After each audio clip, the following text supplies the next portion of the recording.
How did Recovering Yogi start? Let's see, about a year and a half ago, I was joking around with Vanessa, who's our other co-founder, about how much I hate yoga. And something came to my head where I decided, you know what it was? I had recently quit drinking, so I was talking about the recovering movement, and the phrase recovering yogi popped into my head.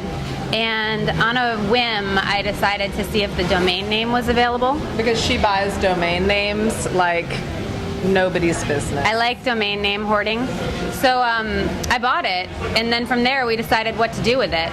And I'm a writer, and Vanessa and Leslie are also writers. So it just seemed the natural thing for us to use it as a platform to express ourselves. And from there it grew into asking other people to write for us too. But there's also this one part, and I consider it a sign, although I know you're not as into signs as I am, but that piece of mail that came. Oh, do you remember that? Yeah. So after I registered the domain name, I kind of forgot about it for a little while, but I was kicking it around in my head, and then I got this piece of junk mail addressed to Recovering Yogi, not my name, just Recovering Yogi at my address.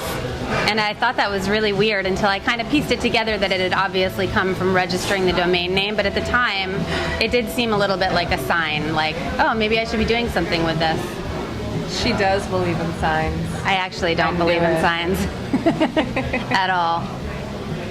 So yeah, and then Vanessa also is a great artist, and she had done some cartoons. Actually, partly where it came from is that traditionally every time Leslie or I are having a mental breakdown, which happens pretty frequently, daily even, Vanessa would send us cartoons to cheer us up.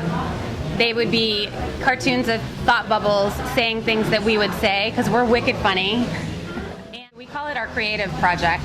And we call each other creative partners, like as opposed to business partners, because for us this is really a creative project.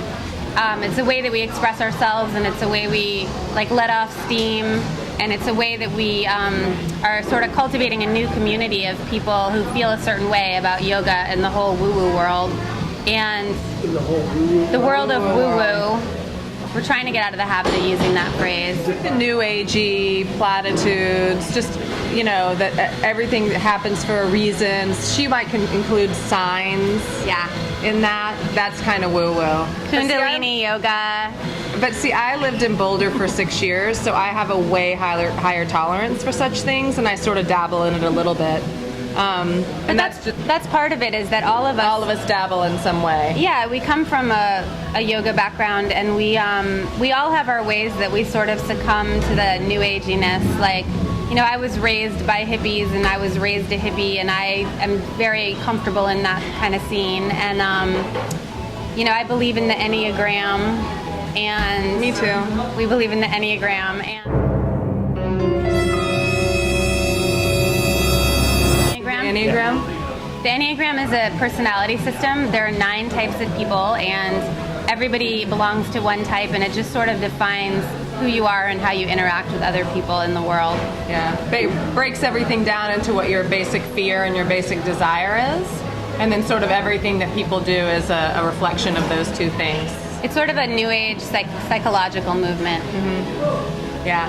So, I'll buy into that, but then, if somebody tries to talk to me about numerology, I just start rolling my eyes.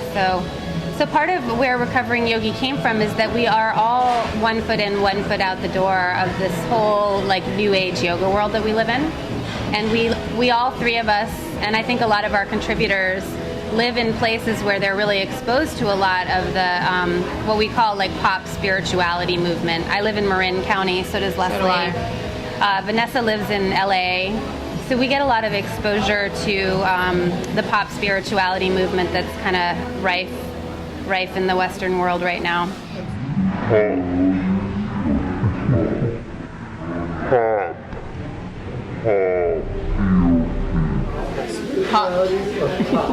Pop. P-O-P. Pop, like popular? Pop. Like pop. like yeah, soda I drink pop? Coke. So.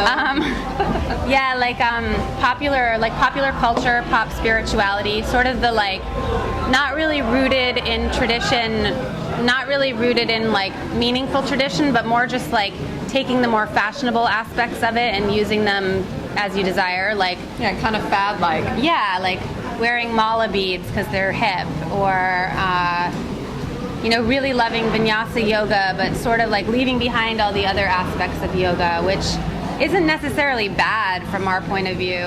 And actually, really to clarify.